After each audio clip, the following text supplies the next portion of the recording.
Bakit? Summer na nga, Maeve. Nasilaw ako sa noo mo eh. Buisit ka talaga. Okay lang. Sige, asarin mo lang ako pero sinisigurado ko hindi ka invited sa birthday outing ko. Baka nakakalimutan mo na I hate summer kaya hindi ako maapektuhan dyan sa sinabi mo. Hello, wait, na-offend ako. Ano ka ba, Iris? Summer is the season of beach, swimming pools, sun, and water. Ayoko mainit. Iris! Ayoko nga. May liempo ron. May barbecue. May soft drinks. OMG! At may Garnier Super UV Invisible Serum Sunscreen akong ibibigay sa'yo. Double OMG! This sunscreen has SPF 50 plus PA++++ that protects you from sun damage. Has airlock technology that locks in UV filters and makes the texture feel light as air and invisible on skin. As in no white cast.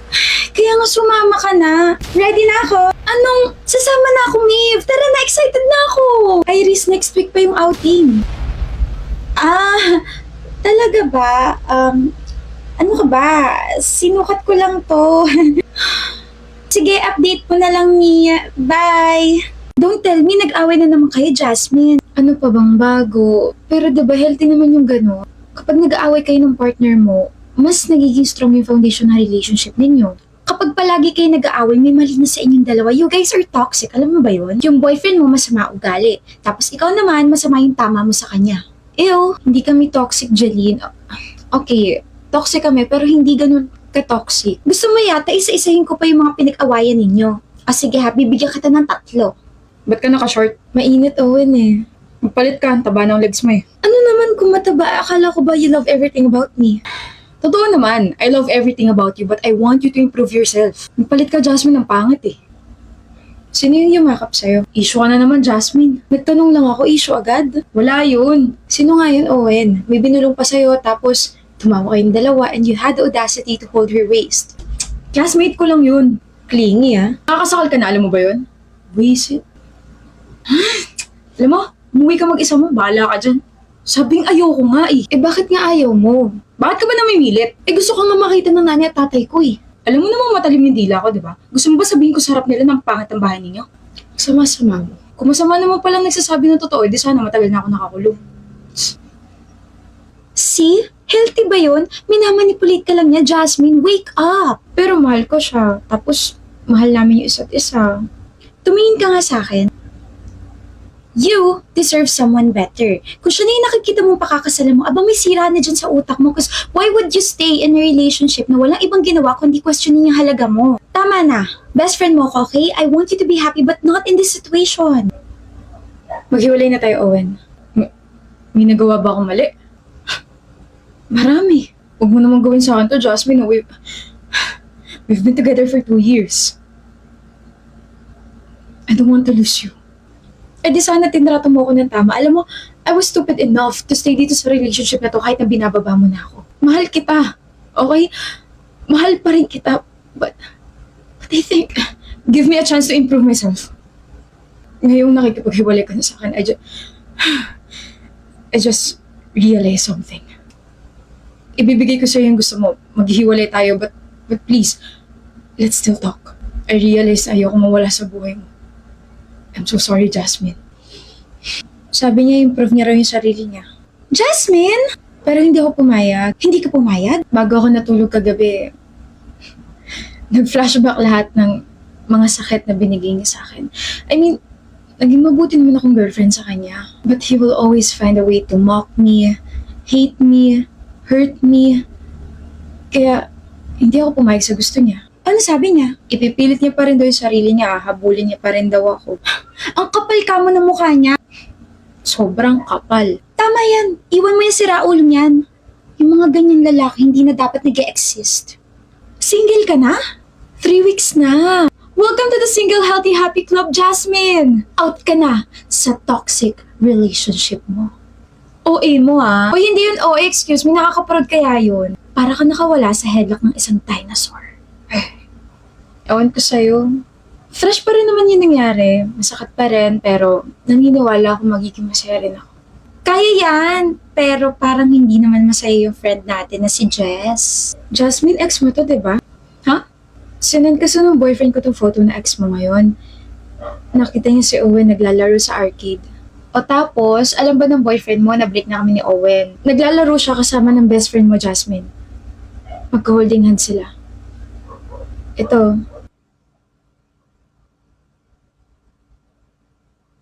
Mga siraulo pala tong mga to, Jasmine eh. Isang ahas at isang... Jasmine? Kailan to? Ngayon lang. Baka hindi sila to. Baka kamukha lang. Si Jeline at si Owen yan. Tapos may isa pang photo na sinend yung boyfriend ko sa akin, Jas. Scroll mo pababa.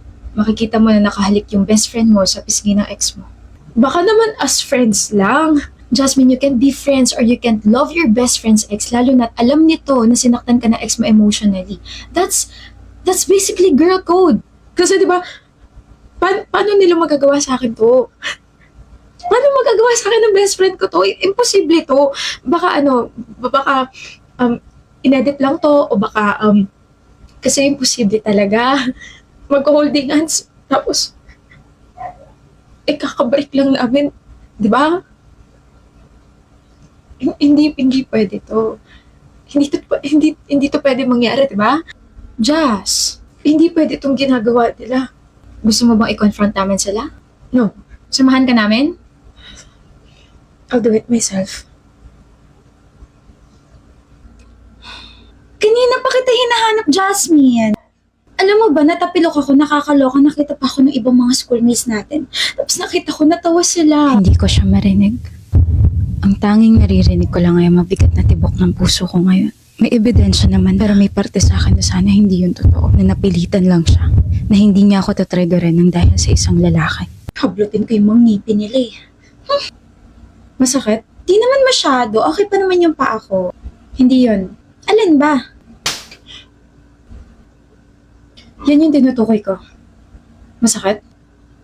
Para saan yun? Alam mo, Jasmine, hindi porket masama yung araw mo, ipagbubuntungan mo na ako ng inis at galit. Sakit na! Kung hindi lang kita best friend, tinapon na kita sa labas eh. Alam mo, gutom lang yan. Tara, kumain na tayo. Wala ka bang aaminin sa akin? Aaminin? Meron. Kaya mo ba ako sinampal dahil dun? Oo na, aamin na ako.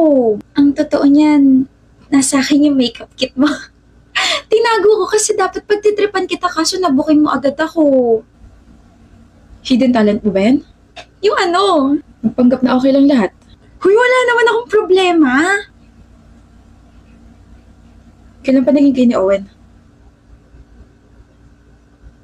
Jasmine, ano ba yung sinasabi mo?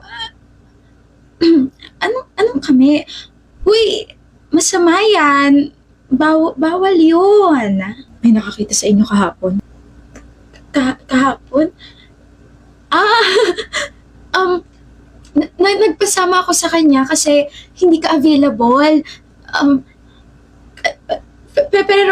Pero hindi kami friends. Di ka pa rin naamin? Jasmine, Bakit ka na agad umiiyak? Wala pa nga akong ibang sinasabi. hindi. Nangyari na lang bigla.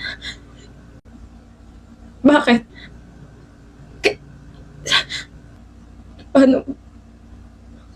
Paano mo nagawa sa akin to? Sa best friend mo pa. Di ba, Jeline? Rant ako ng rant every time na may away kami. Every time na may sinasabi siya na nakakasakit ng damdamin ko. Every time na may nangyayari hindi maganda sa amin dalawa. Paano mo nagawa sa akin to? Ha? Di ba nandito ka noong mga panahong umiiyak ako dahil sa kanya? Nandito ka after our breakup. You were saying these things. Nagbibigay ka ng advice, nagsasabi ka ng mga masasamang salita kay Owen. Nandito ka. Diba? So, paano mo nga nagawa sa akin to? Paano mo nagawang mahalin at gustuhin yung isang taong sinaktan ako? Diba, mag-classmates lang kami. I'm sorry. For 2 years, siya lang yung lagi kong kasama, siya lang. Kayo lang lagi yung kasama ko, di ba? Baka iwan mo rin ako. Normal lang naman na magalit sa'yo kasi sinaktan mo yung best friend ko, pero hindi naman ako sinaktan mo ng direkta, so goods na tayo, Owen. But I just wanna know if mahal mo pa? Hindi ko masabing mahal ko pa siya, pero namimiss ko siya. Alam mo, baka naman kasi hindi talaga kayo para sa isa't isa. Like, ang toxic nyo kayong dalawa. Don't worry, we're still friends, Owen. Pero secret lang. Sorry, nahawakan ko yung kamay mo. Ayos lang. Init nga ng kamay mo eh. At saka nag-break na rin naman kayo nung pumasok ako sa eksena. Nirespeto pa rin naman kita kasi best friend kita, Jasmine. I promise, hindi ko sinasadya. Narinig mo ba yung sinasabi mo? Sabi mo, di ba? Magma-move on ka na?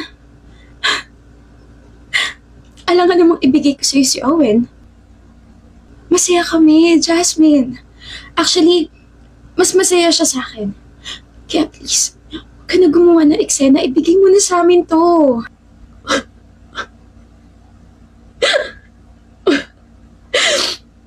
Sa tingin mo nagdadrama ako ngayon sa harap mo dahil kay Owen? Okay, fine. Given na yun.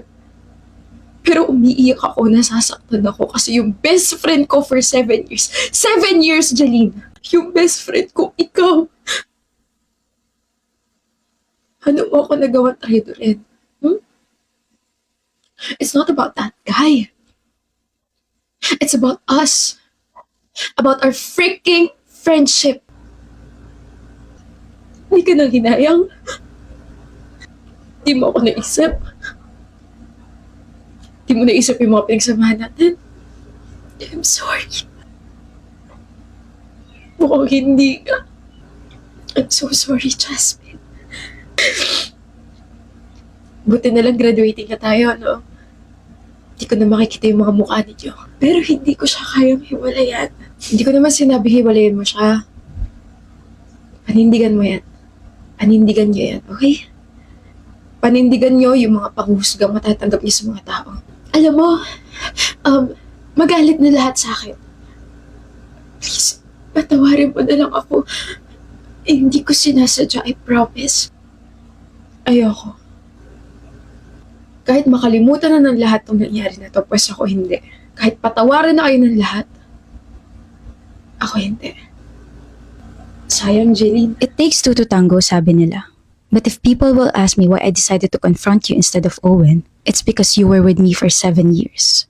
7 years. You were basically my sister from another mother. Ngayon wala na. Tapos na. I'll just leave my revenge to our memories. The more na maaalala mo ako, the more you will regret betraying your own best friend. You will never forget my pain, Jeline. Sobrang sayang.